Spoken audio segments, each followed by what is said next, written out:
Hi friends, எல்லோரும் எப்படி இருக்கீங்க? நல்லா இருக்கீங்களா? புளிச்சக்கீரை இவங்கெல்லாம் தானாக வந்த கூட்டங்க. நான் விதை போடவே இல்லை. அங்கங்கே ஏதோ பரவி இவ்வளோ கிடச்சிருக்காங்கங்க.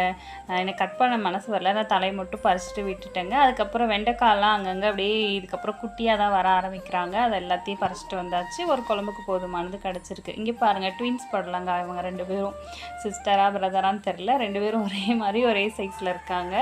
ஸோ அவங்களெல்லாம் அறுவடை பண்ணிக்கலாங்க. பொடலங்காய் இந்த வாட்டி நிறையாவே நமக்கு காய்ச்சிருக்காங்க. பீர்க்கங்காய் பூ வைக்கிறாங்க, கொட்டுது. ஒரே ஸ்ட்ரகிளாக தான் இருக்குது. அடுத்தது கொஞ்சம் கொத்தவரங்காய், காராமணி இருந்துச்சு. 2 ஒரு கத்திரிக்காயெலாம் இருக்காங்கங்க. அது எல்லாத்தையும் பறிச்சிக்கலாம். அதுக்கப்புறம் ஒரு டேபிள் ஆரஞ்சு இருந்தது, அதையும் பறிச்சிக்கலாங்க. வெயிலும் மழையும் மாறி மாறி அடிக்கிறதுனால செடிகளும் கன்ஃபியூஸ் ஆகி ரொம்ப ஸ்ட்ரகிள் ஆகிட்டு தான் இருக்காங்கங்க. அதுக்கப்புறம் மிளகா பழுத்ததெல்லாம் எடுத்து ஒரு கைப்பிடி வந்திருக்கு. இன்றைய அறுவடை பார்த்திங்கன்னா ஒரு கலர்ஃபுல்லான அறுவடைங்க. நவானவிஸ் கார்டனை சப்ஸ்கிரைப் பண்ணுங்கள், லைக் பண்ணுங்கள். Thanks for watching. Bye.